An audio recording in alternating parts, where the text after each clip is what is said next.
Welcome back. And yeah, even before we discuss fundamental concepts, I quickly want to discuss another topic which I consider to be quite relevant in this context. That's the topic of feature importance, because especially when working with neural networks, you may hear the argument that these are some kind of black boxes, and it's not able to determine regarding which variables are most important, how the predictions are generated, and so on and so on. And I hope that already at this stage you are already quite convinced that it's not true that we do not understand how the predictions are generated, even though it may be considered to be a little bit more complex than traditional regression type models. It's I would say, basic math that's done here in order to generate predictions, at least for common forward neural networks. Okay, additionally, not only that we are able to understand how the predictions are made, we will be able to estimate which variables are most important, and we are even able to gather some understanding if there are some interactions between certain variables, and also the degree of nonlinear impact for each variable. And this can be approached from different angles, but again, I consider here the approach which uses the information of derivatives and gradients, but this time with another perspective. Okay. And yeah, if you hear about this the first time, the following slides, it may seem more complex than it is. So that is why I just want to quickly discuss it here with the formal notes, and then I simply want to, share a simple example, or yeah, just to give you an idea from a more pragmatic point of view. Okay, so far it's important now not to mess things up in a way that so far what we did is we have a model which is we usually denote here with F, so functional, which tries to approximate a functional relationship. And the model receives information by so-called feature variables, or predictor variables, or independent variables. And in the first moment, we consider these variables to be fixed numbers, because in reality, we usually get a data set, a training data set, where we have fixed realizations of the feature variables. And we have then, in addition to these feature variables, in order to generate the predictions with our model F, we need to calibrate the parameters, which are subsumed by the big theta here in this subindex. And these parameters are estimated. They're estimated with a loss function. So for the estimation, we use a optimization routine, which is based on the information of gradients, so partial derivatives of the loss function with respect to the parameters, right? Okay. But once we are done with this, then now we have the fixed parameter estimates for the model. So that is indicated by the hat symbol here. And now we can take on another perspective. Okay, so we have the function f, function relationship. We have fixed values of the parameters. And now we can plug in arbitrary values for the feature variables, and can again use a partial derivative to determine the sensitivity of the model with the fixed set of parameters, how sensitive the predictions are for marginal changes in the feature variables. So basically, we just answer we just question the model. Okay, assume, for instance, now let's go to a housing price example. So the target variable is the housing price, and let's assume we are interested in the impact of an independent variable. So I don't know, let's assume we are interested in the impact of the age of a house with respect towards the price or the value of the house. Okay, and with the model f and the fixed parameters, then we may be interested in questions like, okay, the current house is 4 years old. It has a value of, I don't know, $500,000 or euros, and to which degree would the value of the house change if the house would be now, for instance, not 4 years, but a little bit older or a little less older? So would this drastically alter the predicted value of the house or not. And if it does, that means the house value reacts very sensitive to the age of the house, so it may be considered as an important variable. Okay, so and this idea is measured by determining the partial derivatives of our prediction with respect to a marginal change for a certain feature variable, and in the first step just for a specific observation. Okay, so for the moment, imagine that we really are taking only a look at this single observation. We have a function which you could also for the moment consider to be a very easy function, so theta times x, for instance, and now we just use the partial derivative as a measure of sensitivity, because that is what derivatives are, right? Because they're measuring the change in the function value with respect to the input variable, but on a very small, like change of the impact variable, so on a marginal scale. And so we can do this for neural networks, and determining the partial derivative is quite easy for us because it can be done automatically by certain packages which are available. And if we want to, we could do it on our own, because by the chain rule, it may end up in long expressions, but it's still, the only thing you need to be able to do is derive or calculate derivatives of very basic mathematical functions, but those functions are combined when using neural networks, and combining them means you need the chain rule to a very high extent if you do this by hand. Okay, but you do not have to do this by hand, so it's more important for you to understand how this is interpreted here. And this is interpreted in the marginal sensitivity. So how much would our prediction change for a certain observation if the specific feature changes by a marginal unit? Okay, and as we are not interested in the for like single observations, again we are more interested in the generalization and the general impact of feature variables. We could first determine the marginal or the partial derivatives with respect to one single feature variable for all observations, and then we simply would average this sensitivity. And for neural networks, the problem, it's not really a problem, but it makes it a little bit more complex to really subsume the average sensitivity.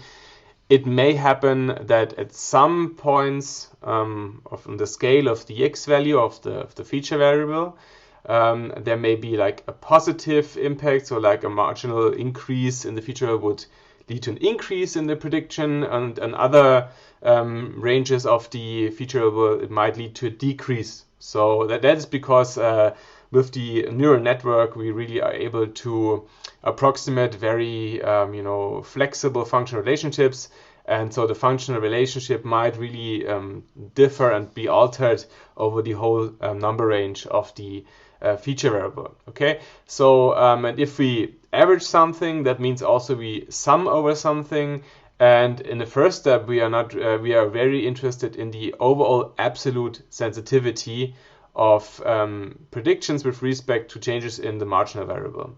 So in order not to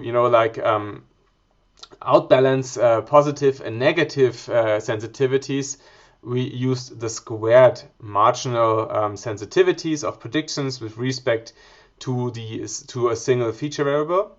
But then to end up on the original units that we have, use the square root again. Okay, so but basically what this does here, this expression, is to average the absolute magnitude of sensitivity of the predictions with respect to a unique feature variable j. And the only thing we're now additionally interested in is the direction of the average impact. So that is why we also calculate the average sign of all the sensitivities over all observations. So simply speaking, if in 60% of our data set, so for 60% of the data points, we rather find a positive sensitivity, which means an increase in the prediction, and then 40% is a decrease, so with a negative. So on average, we assume that the impact is positive. Okay, so this is just what we calculate here. So this expression here is simply, first of all, the average sensitivity of function predictions with respect to a feature variable j, and this is the average sign of the impact. Okay, so this expression, which is marked with the asterisk here, already tells us a lot about the impact of a feature variable j, because it tells us if it's on average has a high or low magnitude. This means if this value here is high or low, and it also tells us if on average this variable has a rather positive or negative impact. And just in the last step, as we want to compare among all feature variables, we just normalize. So we calculate these for each feature variable j and normalize it over all feature variables. So this is how we can do this here. And if we multiply it by 100, then we can interpret it in percentages. Okay. So, but this is just like, just to have like in the end, we will have numbers which are between minus and +1, but an absolute value sum up to 1. So that we can say, for instance, age seems to be, I don't know, a important variable. Its importance is about 40%, but the older the house is, the less this value, so it has a negative impact. So this is what we can measure and calculate with this here. Okay, so yeah. So basically, sorry, but what we need to do is, here the absolute values. I will correct this for your slides. And so this is feature importance. So which variables are the most important ones? And to not overload this video with information, I will want to skip the next slides just to tell you. The only thing I want to tell you is that the same idea of using the partial derivatives in order to measure the average sensitivity with respect to the prediction and the impact of a single variable on the prediction can also be, this can also be applied with respect to measure the nonlinearity and also the interaction. Nonlinearity is related here to the curvature of the functional relationship. And this can be approximated by the second degree, so the second partial derivative with respect to the same feature variable. So second order derivatives are related to curvature, and if the curvature is high, that means we either have a rather a convex or a concave relationship. And the higher this value here is, the stronger pronounced is the nonlinearity in the prediction. And very similarly, also can normalize this here. And last but not least, obviously we can use also this in order to identify interactions. So here we use the partial derivatives of second order derivative of the prediction. First, we ask the prediction, how sensitive are you with respect to the change in j, and then so in the first feature variable, and then we ask, okay, and now how sensitive are you with respect to the second feature variable? By Schwarz's law, I mean, it doesn't matter if we first derive the derivative with respect to j and then to L, or we can do it in the other direction, so first with respect to L and then to j. But again, the idea here is always to get the sensitivity of the co-variation in two feature variables, and then we just normalize it, or first we derive the magnitude and then the sign, and then also we can normalize it, as you can see it here, for the nonlinearity and as well for the original feature importance. Okay, so let's just quickly go to a short example or something where just want to add some information here. I know that this really sounds complex in the beginning, but the only thing you need to know here, or the only understanding you need to train and practice here if you really want to understand this, is what partial derivatives mean and what the first and the second order derivatives mean from a content perspective. So what does it say to us if we have a positive value for the second or the derivative. Okay, so let's just go quickly to some additional information, and then we'll take a look at feature importance with some examples during the course. And for the moment, it's just important to me that you heard about it and that you are aware of that neural networks are now no such thing as black boxes. In my opinion, to be honest, this is quite nonsense to state something like this. We have more than one possibility, and this here is one possibility in order to find out what drives our results, what drives our predictions, and what's the relation among the variables. Okay, let's go to some additional notes. Okay, so just some additional information to hopefully make this a little bit more clear as well. So assume we have a pretty simple prediction function. Okay, so f of features with certain parameters. And let's say we have two features, and let's say we have like a function which is given something like this. So we take the regular value of the first feature, and we take the squared value of the second feature, and assume we already estimated these parameters for some training data. And now what feature importance does, it basically, and this is like assume we have a single observation here. So we could skip it, or like let's say let's add this here. So we have the ith observation. So for a single observation, what feature importance does, it, for instance, for the first variable, we derive the partial derivative with respect to the observation or the realization of the first feature variable for this for the ith observation. Okay, so in our case, this would be simply the estimated parameter, so the effect size of the regular value of the first feature.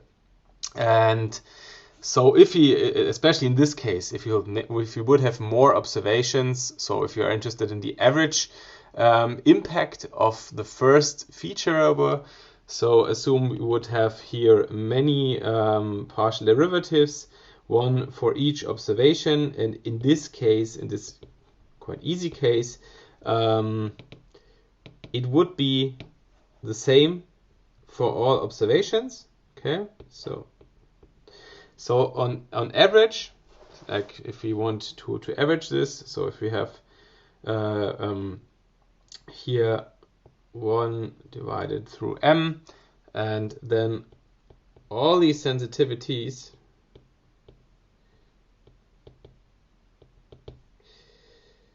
it is 1 divided through m, and then the sum over this estimate, and this is m times this estimate, so it would end up with the estimated value itself. I hope this is not too quick and you can follow, but this is a very easy example, and for networks it's more complex, so we can have positive values here and negative values here, for instance. So this is why in the slides we have the more complex notation by then squaring these values and then using the square root again, and so on and so on. But this here is about to explain the idea, and the idea is just to derive the values of the partial derivatives for the predictions with respect to a change in a certain feature variable for the specific observation. Okay, so if we do this here, for instance, so if we derive with respect to this value for like the first time, then we would have 2 times the parameter estimate times the actual value of this observation. Okay, and again this would be the same for all observations. So the impact, whether it has a positive or negative impact, strictly would depend on the interplay between the sign of the parameter estimate here and the sign of the original variable. But already with this rather not so complex function, we already would have something where we need to take care of the signs of the partial derivatives with respect to each observation, right? So for instance here, let's make this more clear. Assume we have we would have something like this, a scenario. So the first for the first observation, the realization, the corresponding one of the feature variable 2 could be, I don't know, a positive value of +2, and for the second one, for instance, it could be -1. So if our parameter estimate here is, I don't know, let's say +1, then for the first observation, the partial derivative would be positive, right? And for the second observation would be negative. And now, as we are interested in first of all, in the average magnitude, we would simply use, let's say, for instance, here the first, so would be x2 and 1 would be 2 times 1 times 2, so would be, I don't know, 4. And for the second observation could be, 2 times 1 times -1. Okay, so -2.